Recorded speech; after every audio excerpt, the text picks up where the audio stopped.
السلام علیکم dear listeners, novel اباکا کی نیو ایپیسوڈ میں آپ کو ایک بار پھر سے خوش آمدید۔ ویڈیو کی طرف بڑھنے سے پہلے اگر آپ میرے چینل پر نیو ہیں تو چینل کو سبسکرائب کر کے بیل آئیکن کو پریس کر دیں تاکہ آپ کو ملتی رہیں لائبریری وائس پہ آنے والی اچھی نئی اور منفرد کہانیوں کی اپڈیٹس۔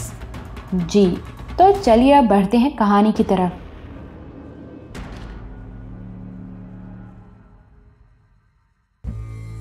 اگلے روز صبح یورک، اسد اللہ اور اباکا بغداد کی طرف روانہ ہوئے۔ ان کی منازل مختلف تھیں۔ سردار یورک اور اسد شمالی بغداد میں جا رہے تھے، جہاں اسد کو وحید الدین کا گھر ڈھونڈنا تھا، جبکہ اباکا دریا کی سمت جا رہا تھا۔ راستے میں ایک جگہ یاکی کے باپ نے اسد اور یورک کو اتار دیا۔ اباکا بیٹھا رہا۔ آخر وہ دجلہ کنارے پہنچ گئے۔ یہاں اباکا بھی اتر گیا۔ اس نے اپنے لمبے بال ایک ٹوپی میں چھپا رکھے تھے۔ جسم پر کرینے کا لباس تھا، پھر بھی اس کا جنگلی پن چھپائے نہیں چھپتا تھا، اور شاید وہ چھپانا بھی نہیں چاہتا تھا۔ وہ بڑی آزادی سے دریا کے کنارے کنارے چلنے لگا۔ سورج لمحہ بلمحہ بلندی پر آ رہا تھا۔ دھوپ چڑھنے کے ساتھ ساتھ آمد و رفت میں اضافہ ہو رہا تھا۔ اباکا کنارے کنارے دور مشرق کی طرف نکل گیا۔ ایک سنسان جگہ سے اس نے کشتی میں دریا پار کیا اور دوسرے کنارے پر ٹہلتا ٹہلتا واپس آ گیا۔ جب وہ دوبارہ شہر کے وسط میں پہنچا، دوپہر ہو چکی تھی۔ ایک بار پھر وہی منظر اس کی نگاہوں کے سامنے تھا جو چند روز پہلے اس نے قوام الدین کے گھر ایک کھڑکی سے دیکھا تھا۔ سطح آب پر چھوٹی چھوٹی کشتیاں تیر رہی تھی۔ دھوپ پانی پر اشرافیاں سے بکھیر رہی تھی۔ رنگین آنچل لہرا رہے تھے۔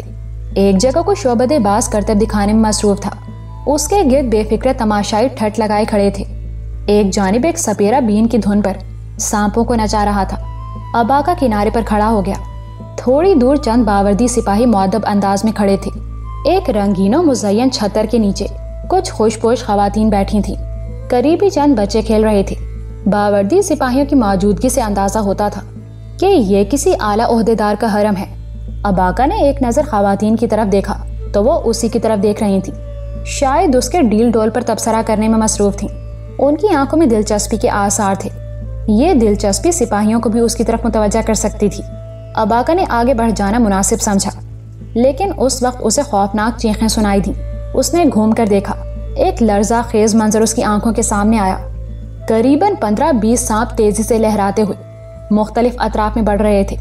مرد، عورتیں اور بچے چلاتے ہوئے چاروں طرف بھاگ رہے تھے۔ ابھی تھوڑی دیر پہلے جہاں سپیرا تماشا دکھا رہا تھا، وہاں چند الٹی ہوئی پٹاریاں پڑی تھیں۔ کچھ پتہ نہیں تھا کہ چند لمحوں میں کیا حادثہ پیش آیا کہ تماشا دکھانے والا موت کے منہ میں چلا گیا۔ تماشا دیکھنے والے خود تماشا بن گئے اور زہریلے سانپ آزاد ہو گئے۔ مزین چھتر کے نیچے بھی ہلچل مچ گئی۔ اباکا نے ایک باوردی سپاہی کو چلا کر زمین بوس ہوتے دیکھا، پھر اسے چھتر کے نیچے کوئی دکھائی نہیں دیا۔ لیکن نہیں، چھتر خالی نہیں تھا۔ ایک عورت اوندھے منہ زمین پر پڑی تھی اور ایک 2.5-3 برس کی بچی اس کے قریب کھڑی رو رہی تھی۔ عورت کو کسی سانپ نے کاٹ کھایا تھا یا وہ بھگدڑ میں کچلی گئی تھی۔ ایک دلدوز منظر اباکا کے سامنے تھا۔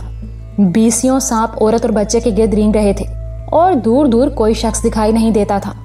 دریا کے دوسرے کنارے پر لوگوں کا جمع غفیر نظر آ رہا تھا۔ کشتی باز سہمے ہوئے کنارے کی طرف دیکھ رہے تھے۔ ان کی کشتیاں خود بخود پانی میں بہتی جا رہی تھیں۔ اباکا کو لوگوں کا اس درجہ خوفزدہ ہونا سمجھ میں نہیں آیا۔ لوگ تو لوگ، مسلح سپاہی بھی بھاگ گئے تھے۔ اس نے تلوار نکالی اور سانپوں کو پھلانگتا ہوا عورت اور بچی کی طرف بڑھا۔ 2 اژدہے بچی کے بالکل قریب پہنچ چکے تھے۔ دفتن اباکا کو ایک چیز نظر آئی اور وہ لوگوں کے حد درجہ خوف کا سبب جان گیا۔ اس نے ایک اڑتی ہوئی چیز دیکھی۔ خدا کی پناہ، یہ ایک اڑنے والا سانپ تھا۔ اباکا نے سن رکھا تھا کہ ایسے سانپ ہوا میں پرواز کر کے مد مقابل کی پیشانی پر ڈنک مارتے ہیں اور ان کا ڈنک شکار کو ایک لمحے میں عازم اجل کر دیتا ہے۔ وہی چھوٹا سا سانپ چھتر کے ارد گرد اڑانے بھر رہا تھا۔ اباکا ایک لمحے کے لیے ٹھٹکا، لیکن پھر تیر کی طرح بچے کی طرف لپکا۔ اژدہے اب بچے کے پاؤں کے نیچے رینگ رہے تھے۔ وہ رو رو کر ماں کو جگانے کی کوشش کر رہا تھا۔ اباکا کی تلوار چمکی اور دونوں اژدہے یکے بعد دیگرے ٹکڑوں میں تبدیل ہو گئے۔ اباکا کی نگاہ اڑنے والے سانپ کو ڈھونڈ رہی تھی۔ پھر یہ دیکھ کر اس کے رونگٹے کھڑے ہو گئے کہ وہ 1 گز کے فاصلے پر چھتر کے بانس سے لپٹا ہوا تھا۔ اس کا زرد ڈنک تیزی سے متحرک تھا۔ اباکا نے اپنی نگاہیں اس پر جما دیں۔ تلوار دھیرے دھیرے بلند کی، لیکن اس سے پہلے کہ وہ وار کرتا، سانپ نے چھلانگ لگائی۔ اباکا نے پھرتی سے سر جھکایا. ایک تیر سا اس کے قریب سے گزر گیا. بلا کی پھرتی سے اباکا مڑا. سانپ اب مردہ سپاہی کی پیٹھ پر بیٹھا تھا. وہ کسی بھی لمحے اچھل کر پھر اباکا پر حملہ آور ہو سکتا تھا. واقعی یہ خوفناک احساس تھا. اباکا کی عقابی نگاہیں سانپ کی ہر جنبش دیکھ رہی تھی. کوئی چیز اس کے پاؤں سے لپٹی ہوئی تھی. اباکا جانتا تھا یہ روتی ہوئی معصوم بچی ہے. وہ اس کی ٹانگ کو اپنا آخری سہارا جان کر اس سے لپٹ گئی تھی اور اباکا جانتا تھا اسے اس بچی کو بچانا ہے. اس کے ہاتھ تلوار پر تھے اور پتلیاں ایک نقطے پر مرکوز ہو گئی تھی. وہ جانتا تھا بچی اسے پکار رہی ہے. سانپ چاروں طرف سے بڑھ رہے ہیں. لوگوں کی ڈری ڈری چیخیں بلند ہو رہی ہیں لیکن اس کی تمام تر توجہ سانپ کی آنکھوں پر تھی. وہ ان لمحوں کی قدر و قیمت جانتا تھا. پھر ایک ایسی حرکت سے جسے انسانی آنکھ دیکھنے سے قاصر رہے. سانپ نے اپنی جگہ سے حرکت کی. اباکا کی تلوار برق کی طرح چمکی اور ہوا میں سانپ کے 2 ٹکڑے ہو گئے. تب اباکا نے چیختی چلاتی بچی کی طرف دیکھا. ایک چتکبری ناگن 2 سپولیوں کے ساتھ بے حس و حرکت پڑی عورت کے قریب پہنچ چکی تھی. اباکا نے آگے بڑھ کر سپولیوں کو کچل دیا اور پے در پہ واروں سے ناگن کے ٹکڑے کر دیے. گھڑ سوار سپاہیوں کا ایک دستہ تلواریں لہراتا اور شور مچاتا موقع پر پہنچ چکا تھا. انہوں نے ارد گرد رینگتے کچھ سانپوں کو مار ڈالا. باقی سانپ غائب ہو چکے تھے. اباکا نے عورت کو اٹھایا. وہ زندہ تھی. دہشت سے یا گرنے سے بے ہوش ہو گئی تھی. چند لمحے بعد 2 معزز جبہ پوش اس کی طرف بڑھے. ان میں سے ایک خلیفہ مستنصر کا بیٹا شہزادہ معتصم تھا. اس نے بڑی محبت سے اباکا کا کندھا تھپکا اور شاباش دی. جلد ہی اباکا کے گرد لوگوں کا ہجوم ہو گیا. دوسرے کنارے سے بھی دھڑا دھڑ کشتیاں پہنچ رہی تھیں. لوگ اسے قریب سے دیکھنے کے خواہاں تھے. اس کی جرأت اور دلیری کا ذکر ہر زبان پر تھا. اباکا کا چہرہ تعریفی نگاہوں اور کندھے تھپکیوں کی زد میں تھے. ایک ہی واقعے نے اسے لمحوں میں کہاں سے کہاں پہنچا دیا تھا. اسے ایک بڑے جلوس کی شکل میں شہر کے اندر لایا گیا. جب یہ جلوس شہر کے مامونیہ چوک میں پہنچا اسے پتا چلا کہ خلیفۃ المسلمین نے اسے شرف بازیابی بخشا ہے. وہ اس شخص سے ملنا چاہتے ہیں جس نے ان کی پیاری پوتی کی جان بچائی ہے. سردار یورک اور اسد اللہ بالآخر شیخ وحید الدین کی رہائش گاہ ڈھونڈنے میں کامیاب رہے. اسد نے دربان کے ذریعے رکا اندر پہنچایا. شیخ صاحب کچھ مہمانوں سے مصروف گفتگو تھے. اسد اور یورک کو نشست گاہ میں بٹھا دیا گیا. دوپہر سے کچھ پہلے شیخ صاحب فراغت پا کر ان سے ملنے آئے. وہ درمیانے قد اور مضبوط جسم کے مالک تھے. چہرے کے جلال کے باوجود وہ ایک مہربان شخص دکھائی دیتے تھے. انہوں نے اسد کی ساری بات سنی. اسد نے بتایا کہ ناظم اعلیٰ وزیر داخلہ کے ساتھ ملی بھگت کر کے غیر قانونی پکڑ دھکڑ میں مصروف ہے اور کئی لوگ اس کی خود ساختہ جیل میں اذیتیں جھیل رہے ہیں. شیخ وحید الدین نے تحمل سے ان کی بات سنی. پھر کہنے لگے نوجوان یہ سب باتیں ہمیں معلوم ہیں لیکن حکومت کے اندر اور باہر ایک مضبوط گروہ ہر قیمت پر جلال الدین کی مخالفت کا تہیہ کیے ہوئے ہے. اگر اس مسئلے کو چھیڑا گیا تو آگ بھڑک اٹھے گی. بہرحال میں تمہاری رویداد سے بہت متاثر ہوا ہوں. میں کوشش کروں گا کہ آج کسی وقت خلیفہ سے تمہاری ملاقات ہو سکے. تم اپنی زبان سے انہیں سب کچھ بتانا اور کچھ نہ بھی ہوا تو کم از کم ناظم اعلیٰ کے خلاف تو کارروائی ہوگی. باقی تم لوگوں کو میرا مشورہ ہے کہ خود کو مصیبت میں نہ ڈالو. جیسا کہ ہم جانتے ہیں جلال الدین خود بھی خلافت عباسیہ سے مایوس ہو چکا ہے. پتہ نہیں وہ حیات بھی ہے یا نہیں. اس صورت میں ہماری تگ و دو کیا رنگ لائے گی. لگتا ہے مشیت ایزدی کو ابھی عالم اسلام کا امتحان مقصود ہے.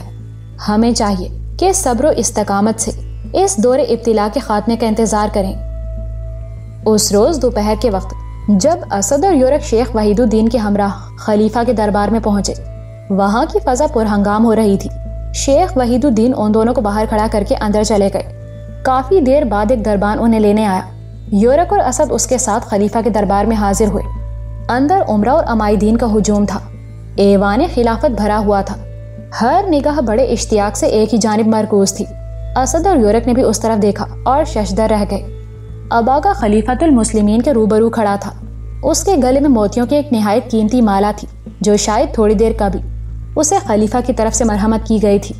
لگتا تھا تھوڑی دیر قبل اباکا نے کوئی ایسا کام کیا ہے جس نے امائدین شہر کو اس کا گرویدہ کر دیا ہے.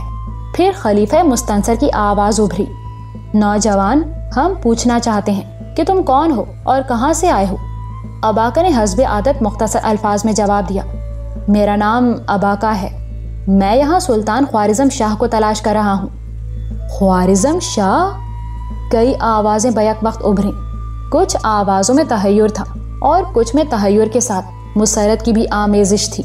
وزیر اعظم بھی دربار میں موجود تھے۔ انہوں نے کہا، نوجوان، سلطان خوارزم کی تلاش میں تو بہت سے لوگ ہیں، تمہارا مقصد کیا ہے؟ اباکا بولا، بس مجھے اس سے ملنا ہے۔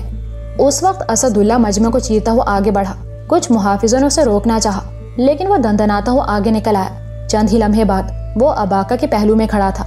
خلیفہ اور وزیر اعظم سمیت تمام حاضرین اب اس کی طرف دیکھ رہے تھے۔ اسد اللہ جھک کر بولا، خلیفۃ المسلمین، بے ادبی کے لیے معافی چاہتا ہوں، لیکن مجھے اپنے دوست کی ترجمانی کے لیے آپ کے قریب آنا پڑا۔ خلیفہ نے کہا، تو تم اس نوجوان کے دوست ہو؟ جی ہاں حضور، اسد نے اعتماد سے کہا۔ ہمارا ایک اور ساتھی بھی ہے، ہم تینوں کچھ روز پہلے تبریز سے یہاں پہنچے ہیں۔ وزیر اعظم نے کہا، خلیفۃ المسلمین تمہارے دوست کی جوان مردی سے بہت متاثر ہوئے ہیں، وہ تمہارے بارے میں تفصیل سے جاننا چاہتے ہیں۔ اسد نے کھنکار کر گلا صاف کیا۔ بغداد میں ایسا باشعور اور با اختیار مجمع شاید اسے دوبارہ کہیں نہیں مل سکتا تھا۔ وہ اس سنہری موقع سے فائدہ اٹھانا چاہتا تھا۔ وہ بولا، خلیفۃ المسلمین، ہم دولت خوارزم کے کھنڈروں سے نکل کر آئے ہیں۔ ہم اس سرزمین سے آئے ہیں جہاں خدا اور اس کے رسول کا نام لینا ناقابل معافی جرم بن چکا ہے، جہاں مسجدوں میں تالے پڑے ہیں اور درس گاہوں میں چنگیز کے بیٹے شراب کے جام لڑھاتے ہیں۔ یہ وہ سرزمین ہے خلیفۃ المسلمین جہاں خون مسلم پانی سے ارزاں ہو چکا ہے۔ وہاں تلوار اٹھانے والے بازو ہی نہیں کاٹے جاتے، معافیاں مانگنے والے ہاتھ بھی کاٹ دیے جاتے ہیں، جوان رانہ ہی قتل نہیں کیے جاتے، رحم مادر کے بچوں کو بھی مار دیا جاتا ہے، حسین عورتیں ہی لونڈیاں نہیں بنائی جاتی، معصوم بچوں کو بھی نیزے پر چڑھا دیا جاتا ہے۔ ہم آپ کو کہاں تک سنائے خلیفۃ المسلمین؟ دیوار کے اس پار دیکھیے، سیلاب بلا خیز بڑھتا چلا آ رہا ہے۔ وہ قاتل پانیوں کا ایک مہلک اجتماع ہے، نہ اس کی آنکھیں ہیں نہ ذہن، وہ صرف بہا لے جانا جانتا ہے۔ اس کی موجوں میں خوارزم کے لاکھوں یتیم بچے، بے آسرا عورتیں اور شکستہ دل مرد ہاتھ پاؤں مار رہے ہیں۔ وہ ڈوب رہے ہیں لیکن ان کی نگاہیں آپ کی طرف لگی ہیں، ان کی زبان پر آپ کا نام ہے۔ وہ بغداد کی طرف دیکھ رہے ہیں خلیفہ علی۔ اسد نے مجمع کی طرف دیکھا اور بولا، میں اہل بغداد سے پوچھتا ہوں، کیوں وہ خاموش ہیں؟ کیوں پتھر ہو چکے ہیں؟ کیا وہ سمجھتے ہیں کہ اس طرح وہ منگولوں کے شر سے بچ جائیں گے؟ نہیں، کبھی نہیں۔ وہ جتنا جھکیں گے اتنا ہی بربادی سے قریب تر ہوں گے۔ پانی نے کبھی پستی کو معاف نہیں کیا۔ آگ خستہ لکڑی کو جلا کر راکھ کر دیتی ہے۔ ہرن اگر خاموش رہے تو درندہ اسے نظر انداز نہیں کر دیتا۔ شبنم کہیں بھی چھپ جائے، سورج کی تمازت اسے فنا کر کے چھوڑتی ہے۔ خلیفۃ المسلمین، ذرا سوچئے، خوارزم شاہ کو کیا ضرورت تھی؟ اپنے جنت نظیر خطے کو جہنم زار بنانے کی کوئی ضرورت نہیں تھی۔ اس خطۂ زمین کی بربادی کا سبب صرف یہ ہے کہ وہ لبے ساحل تھا۔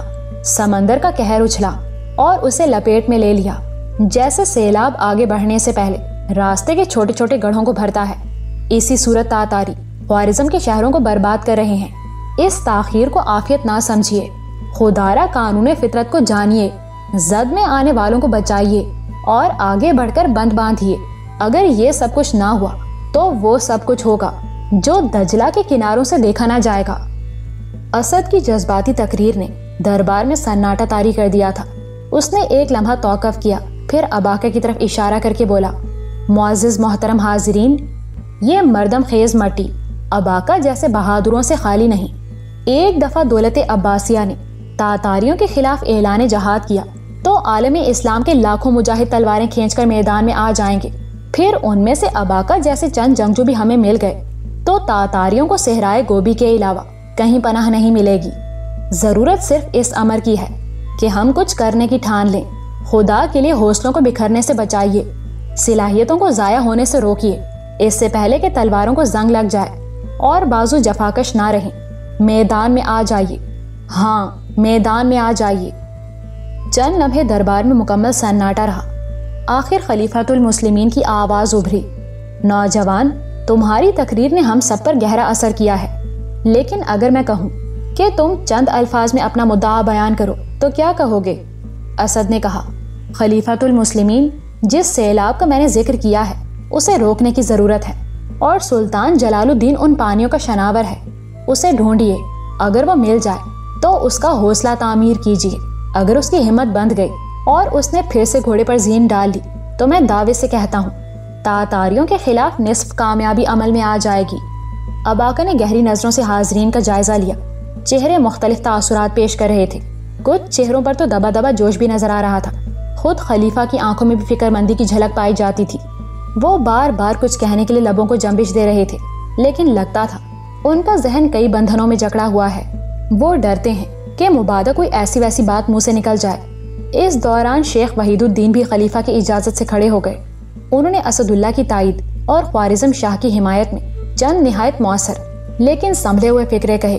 ان کے کلام نے اسد کی تقریر کا تاثر مزید گہرا کر دیا۔ آخر میں شیخ وحید الدین نے کہا، خلیفہ معظم، آج سے چند روز پہلے اسد اور ان کے دونوں ساتھیوں کو خوارزم شاہ کی حمایت کے جرم میں گرفتار کیا گیا تھا۔ یہ گرفتاری نئے ناظم اعلیٰ نے کی تھی۔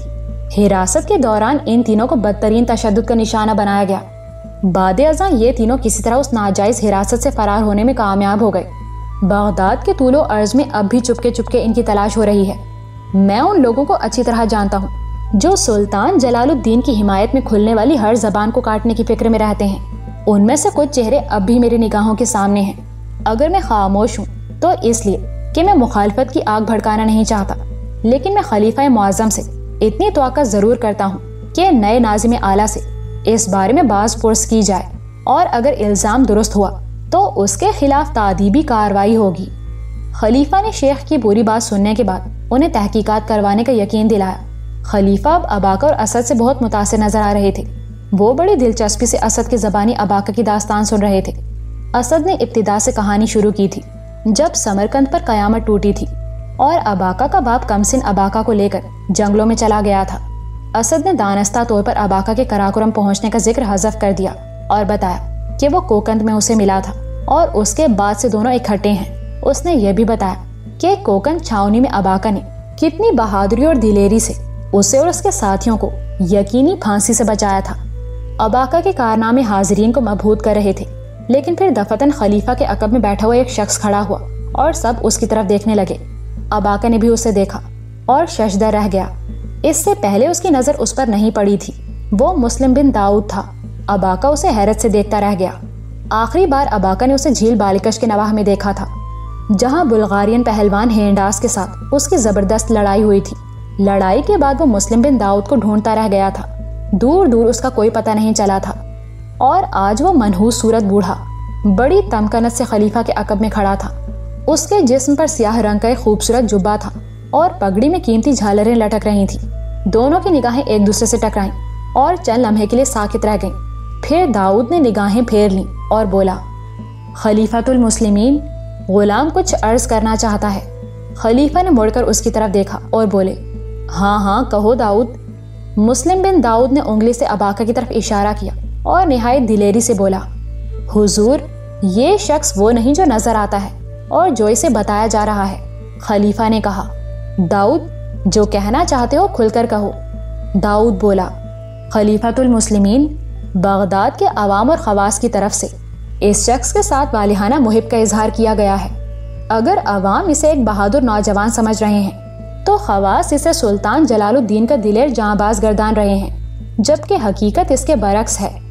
خلیفۃ المسلمین، یہ شخص منگولوں کا جاسوس ہے اور خطرناک ارادوں سے بغداد میں آیا ہے۔ مسلم بن داؤد کی یہ اطلاع دھماکے سے کم نہیں تھی۔ حاضرین حیرت سے اس کی طرف دیکھ رہے تھے۔ داؤد نے بلند آواز سے کہا، خلیفہ عالی مقام، میں اپنے الزام کو ثابت کر سکتا ہوں۔ آپ سب جانتے ہیں کہ میں کراکرم میں تھا۔ اپنی جان خطرے میں ڈال کر میں نے دولت عباسیہ کے لیے گراں قدر خدمات انجام دی ہیں۔ کراکرم ہی میں میری اس شخص سے ملاقات ہوئی تھی۔ یہ وہاں چغتائی خان کی فوج میں یک صدی سردار تھا۔ چین کی مہم میں اس نے منگولوں کے لیے بڑی جافشانی سے جنگ کی۔ میری معلومات کے مطابق بعد ازاں اسے 5 صدی سردار بنا کر تولوئی کی بیوہ سیوراکتی کا محافظ خاص کر دیا گیا۔ جہاں تک میں جانتا ہوں، خوارزم کا مجاہد ہونا تو دور کی بات ہے، اس شخص نے کبھی خوارزم شاہ کو دیکھا تک نہیں۔ یہ سر تپیر ایک وحشی منگول ہے اور کسی خطرناک مقصد کے تحت یہاں بھیجا گیا ہے۔ اسد نے چینخ کر کہا، عالی جناب، یہ سراسر جھوٹ ہے، میرے ساتھی پر الزام ہے۔ داؤد تل ملا کر آگے بڑھا اور اباکا کے عین سامنے پہنچ کر بولا، تجھے تیری ماں کی قسم،